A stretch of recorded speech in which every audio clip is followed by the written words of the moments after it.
Okay, all right. Hi everyone. Hi everyone, welcome. All right, hi everyone. Welcome. It's good to have you here. So yes, I'm doing a very quick overview, right? Or sort of a training for impact enablers, right? So for those who want to become impact enablers or volunteers. So things you need to know, um what you should know and about what we're doing, different things. Okay. All right. So let me just dive right into it. I'm going to share my screen quickly.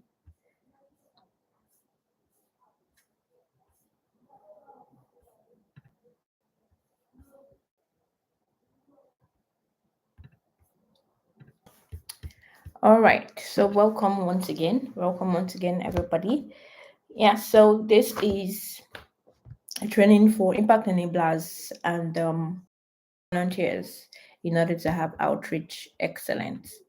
Right. So if you're looking to work with us at TCK Zone on a project or this particular project that we're working on, yes, this is a training for you. All right, so what are we going to talk about today? I'll be doing a quick introduction. I'll be talking about TCK Zone, talking about Digital Skills Fellowship, the curriculum, the best practices, technology tools, and then question and answers or FAQs. Right. All right, so let's start. I am Oluwadamila Triumbo. I'm the Creative Kids Zone.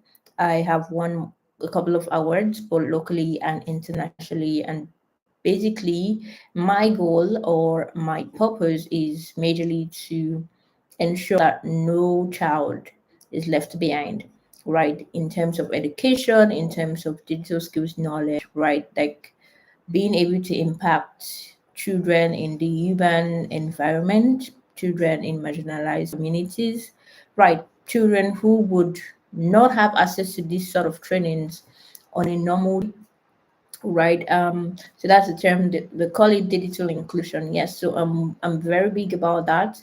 I am a technology professional, a product designer by profession, and I'm also the executive director of the Creative Kids Zone. I founded or co-founded other companies, but yes, this particular training is for the Creative Kids Zone initiatives, also called TCK Zone. So let's dive right into it. So basically, this training objective, the objective of this training is to ensure that we equip team members, right, to provide consistent, number one, and high quality digital literacy training to students that will be reaching. So yes, quick question, right? So if you're joining me in the comment section, I want to ask a question very quickly. So can you tell me this picture that you have in front of you? Where is this? So drop the first thing that comes to your mind. So don't check the internet, don't check anything. So drop the first thing that comes to your mind. For this particular picture that you're seeing on your screen, where is this? Where do you think this is? So drop the first comment, drop your comments, drop comments in the comment section. So where is this? So I want to know your thoughts. Where do you think this is? I want us to think out of the box. Yes, so drop your comment. Where is this? Where is this? Where do you think this is? Okay, let's move on. So about the Creative Kids Zone. So who are we? What do we do? Why should you even join us? Why are you here? Right. All right. So the Creative Kids Zone is a not-for-profit organization, and basically we aim or goal or vision, whatever you call it, is to train underserved African kids in technology for free. Yes, so all of our trainings to the communities are to the students are for free. So we get people who would sponsor this training, we get donors, we get grants, right? From organizations who would sponsor this training in order unserved children for free. So focus on technology, we focus on skill development, right? We focus on life skills, vocational skills, technical skills, right? For children, for youth, for those who know that are the leaders of tomorrow, right? The young generation as we call them. Yes. All right. So what is our vision? Our vision is to be a catalyst for positive change, right? To be able to foster a generation of tech literate individuals, right, and creative individuals. So we know that yes, the world is changing very fast. Nature of jobs are changing very fast. So you go to school, you come out from school, and everyone's asking you, what skills do you have? Oftentimes they don't even ask, oh, what was your grade in school? Was it first class or second class or whatever? No. A lot of them are asking, what can you start doing right now? What skills do you have? Is it technical skills? Is it vocational skills? Is it um, soft skills, the communication and all of those things, right? So basically, we are ensuring that children, right, from the age of as young as 5 to 18, like they have skills that they can use to thrive in the digital age. The nature of jobs are changing and they would keep changing, right? So what we want to do is to ensure that we're training individuals that can thrive when things change. Or right now we have the rave of AI or machine learning, and all of those things, right? So think about in the next 10 years, what do you think would have happened to the nature of jobs, right? Um, so it tells you that if you don't start training people now, and you wait for them to go to finish secondary school, go to university, finish university, and then they come out, you find out that you are just adding more people to the unemployment or an unemployed population, which right now is so high. So in order for us to reduce the unemployment issue, to able to solve it, we shouldn't wait till when these children have become youths or yes, they're done with school. You actually need to start right now so that they're going to grow with these skills they're imbibing in them. So once you're done with school, or even when they're in school, they can already have jobs, internships, opportunities, right, that they can tap into. And the interesting thing is, we don't want to leave anyone behind. So even every part of Nigeria will need to touch, even although we're in Lagos, but want to touch people in Kano, people in the northern part of Nigeria, eastern part of Nigeria, people in Africa as a whole, right? And be able to change their lives. Like no one should actually be left out, right? So because that's the only way we can move our society forward, right? And actually strive for economic development. So, in terms of our mission, we want to expand creativity in as many kids as possible. And how we do that is by training and then empowering, right? So, there's the training part of things and then empowering them. Okay, what else would they need to kickstart this journey that we've trained them in? For instance, the mentorship, or they're going to need internship, or they're going to need some form of startup or incubation funds, right? So we do that to the kids that pass through our training, right? So we want to train them and then empower them, right, with the different technological skills. So yes, that the team, you already know me, and I have Miss Rotimi, is the associate program lead. There's the Slimat, she's the impact and enablers lead, so you most likely be seeing her a lot. Then there's Emike, she's also an impact enabler.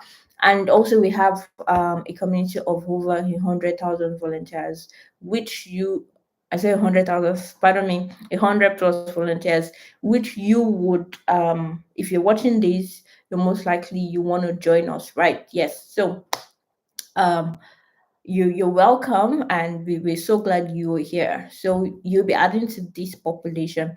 All right. So why is digital skills important, right?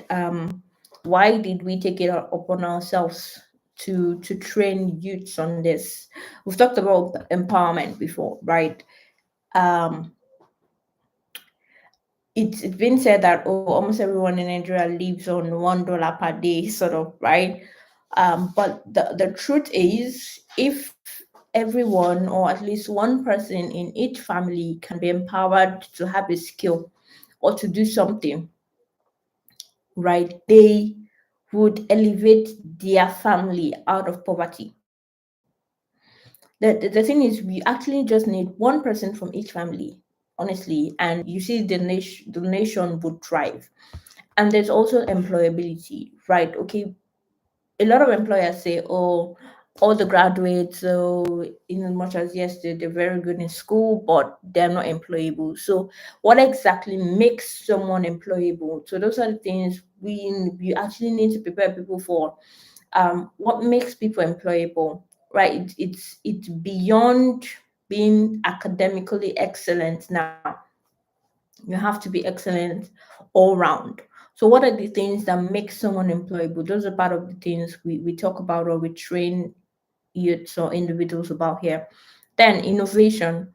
So how can you take a challenge that you're facing in your community? It could be light challenge, water challenge, pollution challenge, um, bad road challenge, whatever challenge you're having in your community, and how can you think through or innovate through and create solutions on them, right? So those are the things we talk about or train people about. So for instance, going to a community, an example, I would say Bayeko, for instance, where a couple of population are fishermen, right? So they catch fish from the water and then they trade or sell the fishes. So how can you innovate in such a way that to make their process more streamlined?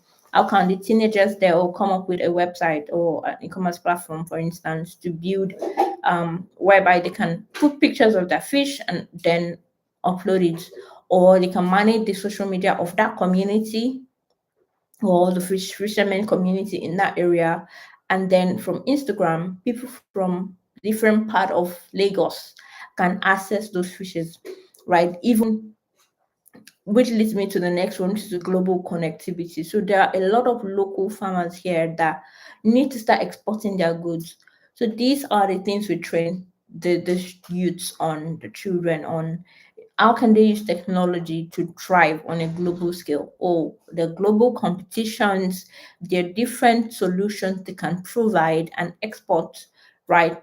How can they start doing it from right now? So these are part of the things you need to start thinking about as volunteers, that okay, how can I train someone, a young person, on these things, right? Okay, there's entrepreneurship, there's educational advancement, and then why do we do what we do? Social impact, which is very important to us, right? Being able to pick someone who would not have had this opportunity, like almost ever, to do something like this, and then be able to train them and impact them, and you're able to measure, okay, this was where this person was at before, and after training this person got to from 0 to 100, right? So that is what we are really focusing about. And then you now tie to the SDG goals, or quality education, or social and economic development, and all of those other things, right?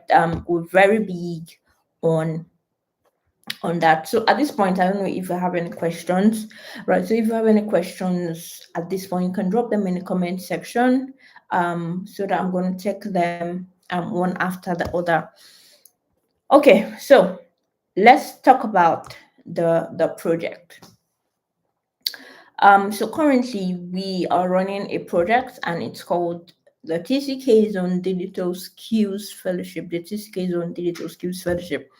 What's the fellowship about? And yes, what is it about? It's for young students in Nigeria, right?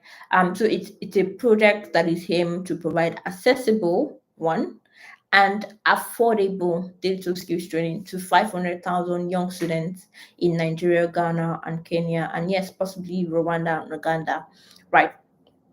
Through partnership with the local schools and community organizations. Right. So basically what we're saying is, how can we provide affordable? So for some people it's going to be free, or for majorly everyone it's going to be free, and some they would have to maybe buy data and like access the training like online and all of those things. But yes, how can we make this digital skills training accessible to even people in the most rural parts of these locations that we've mentioned? How can we reach them? 500,000 is a small population compared to the actual number of students we have in these spaces. So how can we actually make digital skills training accessible to this student, these young children. That's what the question we need to keep asking ourselves, and that's what this project is about. All right. So accessible, affordable digital skills training. So we're providing free training to people in the underserved, marginalized, rural communities, villages, in different parts of Nigeria, different parts of Kenya, different parts of Ghana. Right. So our mandate is to reach 500,000 students. Right. Is to get them, to reach them, to get them trained, give them access to this. Then to reach 57 communities and 3,000 schools. Right. So that's more like the breakdown. So yes, we're reaching 500. So we want to reach 57 communities and 3,000 schools. And how do we do this? There are four pillars. One is in-house centers. Basically, in-house centers are training zones or centers like stationary centers, a building, an office space, a training space, an ICT hub, whereby the students within that environment can come to and use the resources in that center. So basically, typical in-house centers should have laptops, desktops, um, internet, tables, chairs, right? So the students can come in and learn. So basically, we're looking at okay, partnering with hubs. It could be jam centers, it could be ICT hubs, it could be different offices that have like this sort of setting, right? So we can have as many centers for students to come into and learn. So the resources, the courses, the videos, the instructors, everything will be provided for them. So basically, we just need these centers to be provided. So right now we have 4 in-house centers, but we're looking to have more because as we go for different trainings, a lot of the students ask, okay, how can we continue? So basically, the way to continue is to either go online or come to an in-house center within your environment.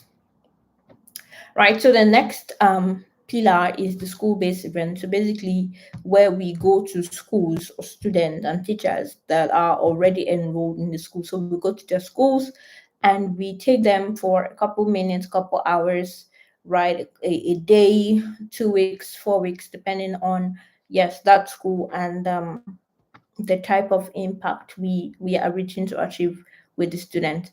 Then there's also citywide events. So basically, we'll be hosting events, conferences, going to different cities, speaking with stakeholders, Ministry of Education, and different pillars like that in the education space, right? So citywide events, conferences, summits, workshops, in different locations. And lastly, there is the competition. So basically, organizing online and physical competitions, contests for students, right, pertaining to the use of digital skills. So those are the four pillars. And how do we execute? These trainings. The first thing is to identify a school and identify schools and selection of different training venues. So it could be schools, it could be communities, yes, so places that have already existing students or children that can be mobilized together. Next is to understand the do the community needs assessment. So basically, you need to understand okay, what is the level of technology they have in this community or in this school? Have they been exposed before? And if not, okay, we know where to start from. So the next thing is the community entry or stakeholder engagement. So here you're writing a letter, you're reaching out to someone, um, you're visiting them and you're engaging them saying this is what we want to do in your school. We want to hold a training, a 1 day training, a 2 day training, 3 days training, a 1 month training in your school. And thereafter, then there's media awareness and promotion. You're talking about the event, you're gathering volunteers, you're gathering sponsors, you're gathering people who can support you in that particular community engagement or school engagement. The next is the infrastructure setup. So basically, you need to check what exactly does the school have on ground, right? There's some schools that do not have any laptops at all. So basically, you would either need to find a way to bring laptops there, or fine tune your teaching method. So when I say fine tune your teaching method, we'll talk about that in the next point. So infrastructure setup. So if you to bring laptops there, is there electricity? Is there power socket? Is there projector? All of those things you need to check. And thereafter, then there is the development of the training method, right? So we have an elaborate curriculum, right, that covers the entire fellowship. So based on the needs assessment or the pre-assessment we've done, and also the type of infrastructure that is available, if there is or if there isn't, you now have to fine-tune the curriculum based on that. So we have manuals, we have learning guides, we have um worksheets for the student to use to learn these things. We have pre-recorded videos. So there are different setups. So you don't have to determine, okay, which one are we going to do for this particular location, right? Based on the availability of like the infrastructure. So the next step is participant mobilization. So basically you're mobilizing people or the students. Sometimes if they're in the school, you don't need to mobilize, you're just going to meet them in the school. Or if you is a community, for instance, you need to find what's the best route to gather all of the children in one place. So once they have gathered on the day of the training, next thing is the registration or the attendance sheets, right? And then next up is the interactive learning session. So you're training them. They're doing some hands-on exercises if available. They're working on the worksheets. Yeah, so these are the different things.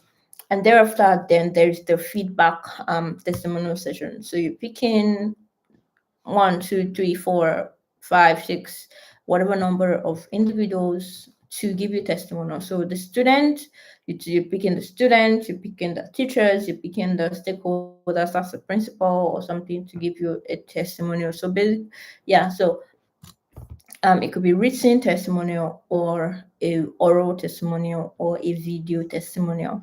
Next up is evaluation. So you're going to evaluate based on what they knew before and where they are at now.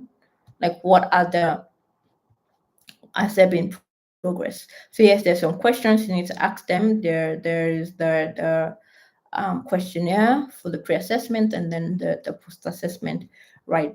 So this is what we're going to use for evaluation. And then next is community integration. So what I mean by community integration is you're integrating them into the TSK Zones community, right? Whereby they can now get mentorship, internship, and like other opportunities that follows that they can be part of the competitions and all of that, right?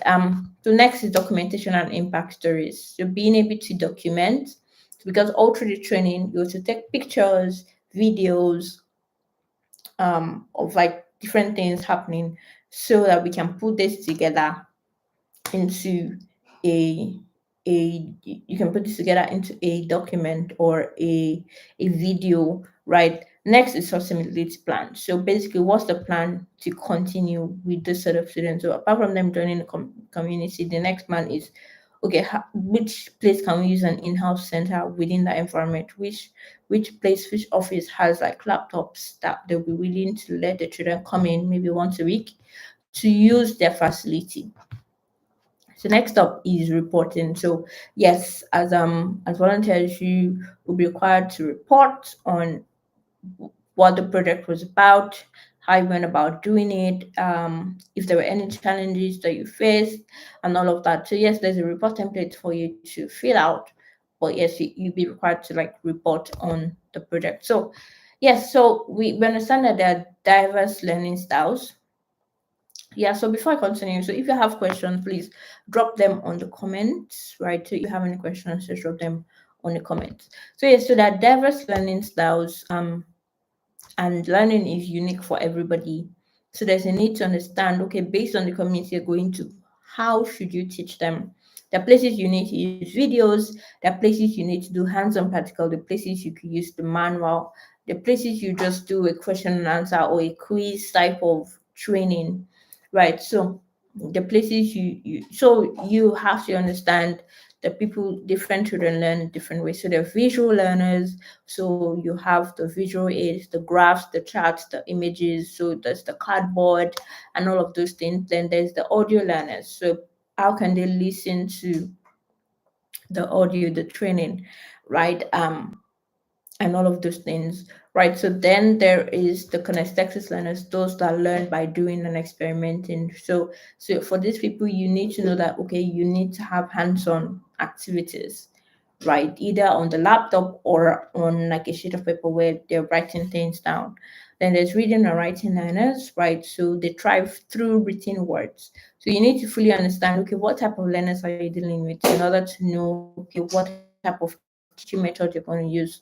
So you can incorporate a variety of teaching methods a particular training, into a particular training, right? And prepare like diverse materials to accommodate all of them. The major thing is to be able to tailor your instruction to meet like different individual student needs, to recognize and accommodate like diverse learning styles to allow students to learn right at their own pace, right? So if for instance, or you probably have maybe 1 hour to do a training by, yeah, at that time you probably say, oh, students can learn at their own pace, but okay, how can you continue with them? For instance, giving them access to the video materials, the learning materials. Those are available on our YouTube page, right? So, or on the website.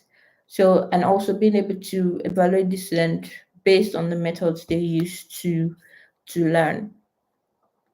Um,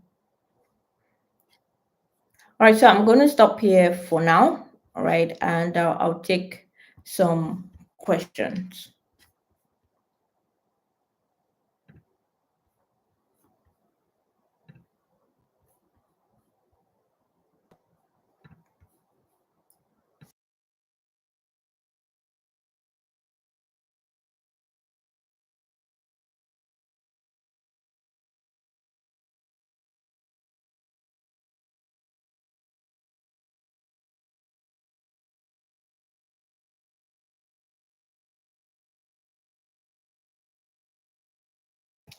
Okay, so there are no questions for now, so I'm just going to continue. Okay, so for every of the training, there's a need to keep your students engaged. If not, they're going to be doing like different things. So whichever method you'll be using, you need to find ways to engage your students, right? Engagement is the key to a productive learning. So you need to inform, engage, right? You're informing them, you're training them, but you need to keep them engaged. All right, so there are the interactive activities, okay, doing group discussions, hand-on projects, encouraging collaboration, like let them work in groups, in peers, right? Then there's technology integration, okay, if there are laptops available, use the digital tools, right? Use multimedia videos, audios, right? Pictures, right? And then use real world relevance, use real world examples, real life scenarios, demonstrate how technology is applicable. Talk about their work, their jobs, right? Their passion, what they want to become in future, and how technology can be infused in these sort of things.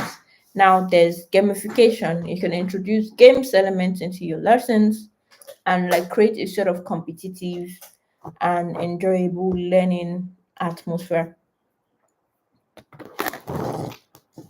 Okay, so engage your students as much as possible. Keep them, um, let them do things that they'll find exciting so that at the end of the training, they can remember what you taught them based on the method you used to engage them, right? And say, oh, I remember this question, this teacher said and this was what I learned from it. Okay, so at this junction, we've come to the end of the training. So I'm going to take a few questions. If you have any questions, if there's any questions, if there's any. So while I take questions, I'm going to also um, answer some frequently asked questions.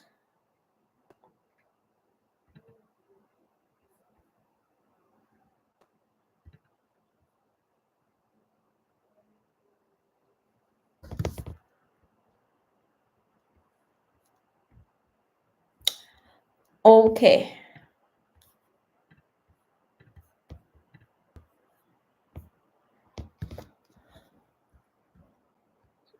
All right. So there's some frequently asked questions that, oh, what, okay, what do volunteers get to gain by joining us? All right. So from top of my end, Ed, number one, yes, you get trained one in the digital skills that we're training others, because there's a saying that you can offer what you don't have. So number one, you get trained. Number two, you get to make impacts within your community. Number three, you get a certificate of recognition from the organization, right, and a reference letter. Number four, you get to earn stipends, right, based on your deliverables, and how are you able to deliver on the required milestone that you've been given, right? So Um, yes, number five, I would say travel opportunities for locally and internationally, depending on how you've been able to prove yourself to be capable of delivering results. So yes, those are five major things you get to gain from being a volunteer or an impact enabler with us. So I'm very glad you are all coming on board, right? So I look forward to seeing everything you're going to be doing, right? How you're going to be making impact in your different societies, your different communities, your different schools. Um, and we hope that yes, you're going to be joining us to take this mission forward and in order to achieve our goal. So please drop your your questions in the comment section. So I'm going to be replying the comments as much as I can. Right. Thank you so much for joining this training. It was good to have you here. Bye bye.